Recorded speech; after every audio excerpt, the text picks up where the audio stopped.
See, now this is what I'm talking about here, bro. This is what we was just talking about with these Alexa devices, right? Listen, man, I so wanted to do this. What am I talking about? Listen. Title of this video is the top 10 terrifying government documents you should never ask Alexa about. Now, I cannot lie, bro.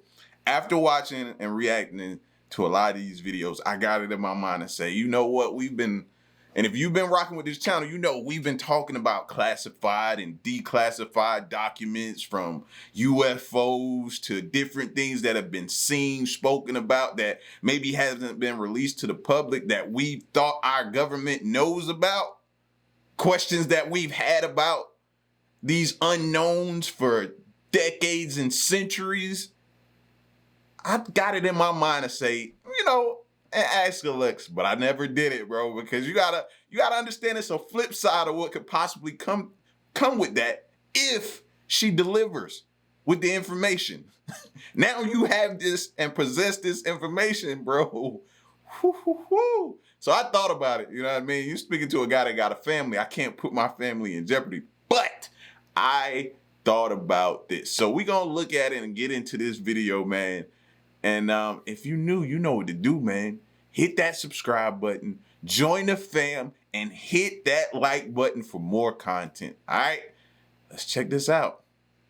Should we trust the government? I'd say no, and you'll see why at the end of this video. Hello everyone, and welcome back to our channel. I'm your host Emily, and today we are counting down our list of the top 10 terrifying government documents you should never ask Alexa about. It's one thing to go around asking about government documents, but asking Alexa about them? No way. Now let's get on to the list. Number 10. Unidentified aerial phenomena. In 2020, the US Department of Defense, DoD, authorized the US Navy to release video of 3 incidents, one in 2004 and the others in 2015, in which Navy fighter pilots had encountered unidentified aerial phenomena, which is another way of saying UFOs. After a thorough review, the department has determined that the authorized release of these unclassified videos does not reveal any sensitive capabilities or systems, and does not impinge on any subsequent investigations of military airspace incursions by unidentified aerial phenomena, DoD noted in the press release. The COVID-19 relief bill passed by Congress in 2020 also included a provision requiring various government agencies to release their files on UFOs. They released an assortment of documents, including the mysterious report of a sighting of multiple fast-moving flying objects over Stalingrad in 1954. So if you— and even if y'all don't know it, but those of us who've been looking into this type of stuff, we know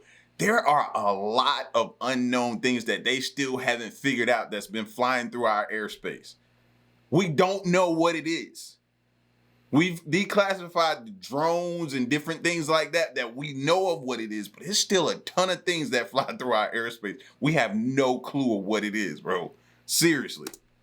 Want to learn more about UFOs? Check all that information out. Dude. Number 9. Space Shuttle Challenger. On January 28, 1986, the Space Shuttle Challenger broke apart 73 seconds into its flight and ended the lives of all 7 crew members aboard instantly. The spacecraft disintegrated 46,000 feet above the air in the Atlantic Ocean off the coast of Cape Canaveral, Florida at 11:39 a.m. Eastern Standard Time. It was the first fatal accident involving an American spacecraft in flight. It was thought that all the astronauts passed away instantly, but it was revealed decades later that some, if not all, of the astronauts survived the initial explosion, as the cockpit cabin had enough protection to not be breached. For 2 minutes and 45 seconds, they were awake and aware as they plummeted towards the Atlantic Ocean, which is terrifying. Understandably, NASA knew that the news of their terrifying death would have crippled the space program even more than it already was, so they kept this a secret. And I'm gonna be honest, I do understand their reasoning for this, but it's just sad. Number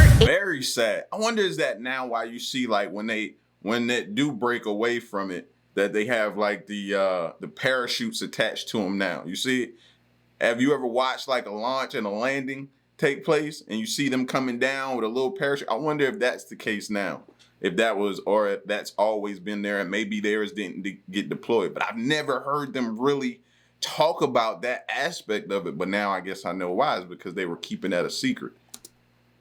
And I'm gonna be honest, I do understand their reasoning for this, but it's just sad. Number 8. enhanced interrogation techniques. This 2004 report by the CIA's Inspector General, initially released in heavily redacted form by the George W. Bush administration, and then again with fewer deletions by the Obama administration, describes enhanced interrogation techniques used on Al-Qaeda detainees. The techniques detailed in the document include walling, which prisoners were pulled forward and then pushed into a wall, slaps to the face, stress positions, sleep deprivation, and waterboarding, in which the detainee's head is immobilized and an interrogator places a cloth over the detainee's mouth and nose while pouring water onto the cloth in a controlled manner, with the effect of restricting airflow for 20 to 40 seconds and creating the sensation of drowning and suffocation. Another technique involved confining a detainee in a box for up to 18 hours, sometimes with a harmless insect placed inside as well to increase the discomfort. Now that just sounds cruel. Number 7. Heart attack gun.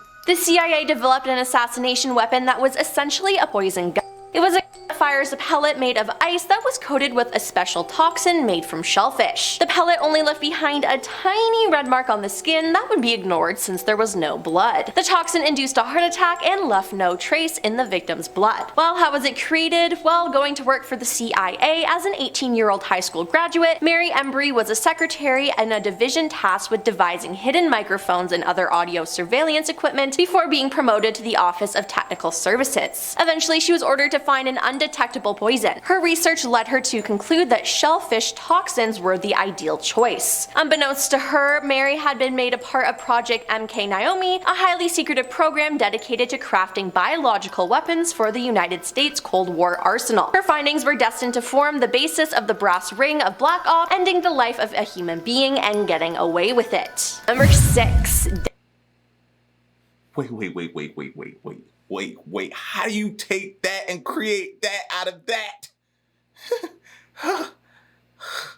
Bro, fam, sheesh, just give me a minute to wrap my head about that information that you just, I'm gonna have to dump out later.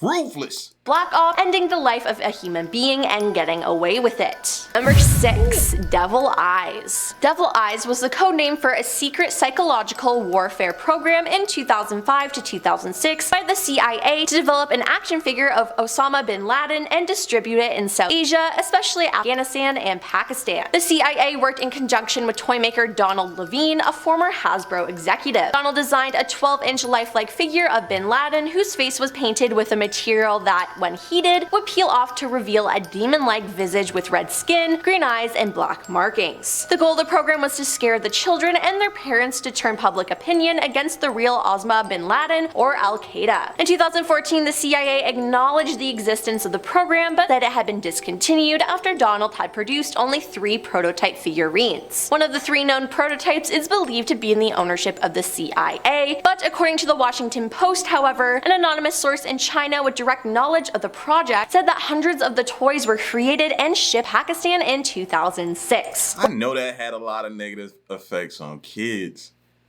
Like I understand where the premise came from and what the goal was and the initiative to do that was from. But when your market is targeting kids like that, man, you just don't know all of the effects and ramifications it can have on a kid. You know what I mean?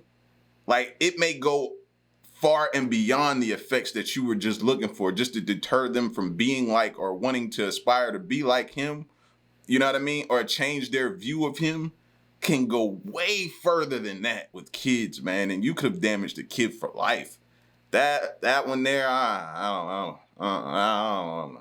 Project said that hundreds of the toys were created and shipped to Pakistan in 2006. What? The government lying? No way. Number 5. Operation PB Success. Codename Operation PB Success was a CIA operation to overthrow Guatemalan President Jacobo Arbenz in June 1954 and end the Guatemalan Revolution. PBS Success was authorized by Eisenhower in August 1953. The operation was granted a budget of $2.7 million for psychological warfare and political action. The total budget has been estimated between $5 and $7 million, and the planning employed over 100 CIA agents. In addition, the operation recruited scores of individuals from among Guatemalan exiles and the populations of the surrounding countries. After its success overthrowing the president, the US installed the military dictatorship of Carlos Castro Armas, the first in a series of US-backed authoritarian rulers in Guatemala. The CIA armed, funded, and trained an army which ended the lives of many civilians. Number 4. Operation Midnight Climax. Operation Midnight Climax was an operation carried out by the CIA as a subproject of Project MK Ultra, the mind control research program that began in the 1950s. It was initially established in 1954 by Dr. Sidney Gottlieb and placed under the direction of the Federal Bureau of Narcotics in Boston, Massachusetts. Under the Cold War and fears of the Soviet Union and China, Dr. Sidney felt inspired to investigate methods of mind control. Operation Midnight Climax gave him permission to test drugs on unknowing citizens. So essentially the government just hired sex workers to dose their clients with LSD for mind control research purposes. Official results of these experiments were not released, but accounts from supervisors of the experiments give a little insight to the findings. George Hunter White, an agent at the Federal Bureau of Narcotics, and Ike Feldman, a former military intelligence officer who saw San Francisco experiments, noticed that the subjects spoke far more freely when under the influence of a combination of drugs and sex. No one knows where the subjects are now or what effects they may have suffered. Operation Midnight Climax was considered to be so secretive that few people, even in the highest government positions, knew Dr. Sidney existed, let alone was conducting these experiments. However, some senior officers in the CIA knew enough about him to connect his work to LSD. Number 3. Operation Northwoods. Operation Northwoods was a proposed false flag operation against American citizens that originated within the US Department of Defense of the United States government in 1962. The proposals called for CIA operatives to both stage and commit acts of terror against American military and civilian targets, blaming them on the Cuban government and using CIA keeps coming up an awful lot. And this doesn't help because I just got finished watching Snowfall. If y'all are familiar with Snowfall, where they talked about, you know, the whole CIA movement of bringing in the drugs and shipping out the weapons to fund the war, and the drugs was to get the money to fund the war and everything like that. Like, so when I constantly keep hearing CIA, this doesn't make me go, oh, I don't believe that. No, it starts to add on and compound on to the things that I'm already hearing right now. Like, sheesh. The proposals called for CIA operatives to both stage and commit acts of terror against American military and civilian targets, blaming them on the Cuban government and using it to justify the war against Cuba. The possibilities detailed in the document included the remote control of civilian aircraft, which would be secretly repainted as a US Air Force planes, a fabricated shoot-down of a US Air Force fighter aircraft, a fabricated shoot-down of a US Air Force fighter aircraft off the coast of Cuba, the possible assassination of Cuban immigrants, sinking boats of Cuban refugees on high seas, blowing up a US ship, and orchestrating terror in US cities. This was proposed to President John F. Kennedy, but thankfully rejected it. Then, because of this, US military leaders began to perceive Kennedy as going soft on Cuba, and the president became increasingly unpopular with the military. But good on him for not going through with that. But at the same time, I still don't feel like they still didn't go through with some of it. They ain't just like, it's been known for people to go behind either the presidents or whoever in charge of or standing in the way of what they want to get done. What they do, they create a little division that nobody knows about, have them go out and do it. And if they do it and they're successful, then, hey, they bring it to the president or whoever, the person that they needed to get it approved to, they bring it to them then. But if they do it, they create this little group and it's unsuccessful, then they cut off ties with that group and act like they didn't know anything about it. Don't act like y'all ain't heard this before. Number 2. Project Minaret. As the result of National Security Archive's efforts, the National Security Agency in 2003 declassified an historical document describing a watch list of critical of the Vietnam War whose overseas communications were tapped by the government from 1967 to 1973. Project Minaret was a domestic espionage project operated by the National Security Agency, which, after intercepting electronic communications that contained the names of pre-designated US citizens, passed them to other government government law enforcement and intelligence organizations. Intercepted messages were spread to the FBI, CIA, Secret Service, Bureau of Narcotics and Dangerous Drugs, BNDD, and the Department of Defense. President Johnson wanted to know if the domestic anti-war movement was receiving help from abroad, one document explains. It expanded to include surveillance of more than 1,600 people, including civil rights leaders Martin Luther King Jr. and Whitney Young, Muhammad Ali, Democratic U.S. Senator Frank Church of Idaho, Republican Senator Howard Baker of Tennessee, New York Times columnist Tom Wicker, and the Washington Post humor columnist Art Butchwald. The surveillance operation continued under the Nixon administration until Attorney General Elliot Richardson, who was concerned about its doubtful legality, decided to shut it down during the Watergate scandal in September 1973. Yeah, that's just creepy. And coming in at number 1 is Project. And do you think they've stopped? That's the question. That's the question. Leave it at that.